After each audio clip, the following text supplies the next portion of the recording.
उत्तर प्रदेश के एक छोटे से गांव में एक बड़ा परिवार रहता था।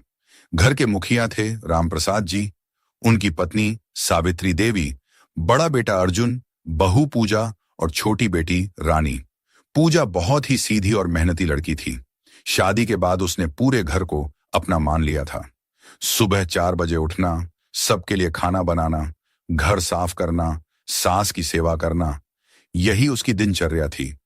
लेकिन उसकी सास सावित्री देवी कभी उससे खुश नहीं रहती थीं। हमारे जमाने की बहुएं ऐसी नहीं होती थीं। तुम्हें काम करने की तमीज ही नहीं है। पूजा हर रोज ये बातें सुनती, लेकिन कभी जवाब नहीं देती। अर्जुन अपनी पत्नी से प्यार तो करता था, मगर अपनी मां के खिलाफ कभी कुछ नहीं बोलता था। उसे लगता था कि समय के साथ सब ठीक हो जाएगा, लेकिन हालात धीरे धीरे और खराब होते गए।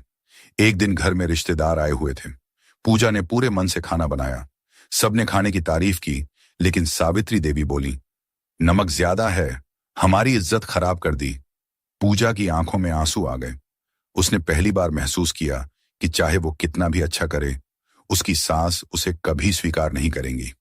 उस रात पूजा छत पर अकेली बैठकर रो रही थी। तभी उसके ससुर रामप्रसाद जी आए। उन्होंने कहा, बेटी, हर रिश्ता समय मांगता है, हिम्मत मत हारना। पूजा ने मुस्कुराने की कोशिश की। कुछ दिनों बाद अर्जुन की नौकरी शहर में लग गई। उसे शहर जाकर रहना था। पूजा खुश थी कि अब शायद नई जिंदगी शुरू होगी, लेकिन सावित्री देवी ने साफ मना कर दिया। मेरा बेटा कहीं नहीं जाएगा। घर में पहली बार जोरदार बहस हुई। अर्जुन बोला, मां, ये मौका बार बार नहीं मिलेगा। सावित्री देवी गुस्से में बोली, तुम्हें इस बहू ने बदल दिया है। पूजा ये सब सुनकर टूट गई। उसने अर्जुन से कहा, अगर मेरी वजह से परिवार टूट रहा है तो मैं चली जाती हूं। अर्जुन चौंक गया। अगली सुबह पूजा चुपचाप घर छोड़कर चली गई।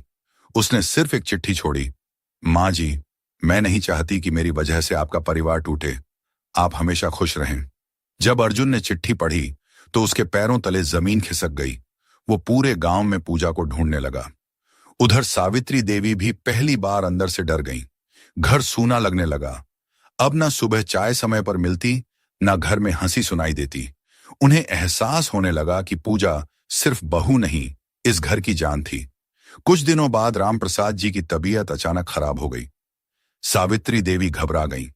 तभी अस्पताल में एक लड़की दौड़ती हुई आई। वो पूजा थी।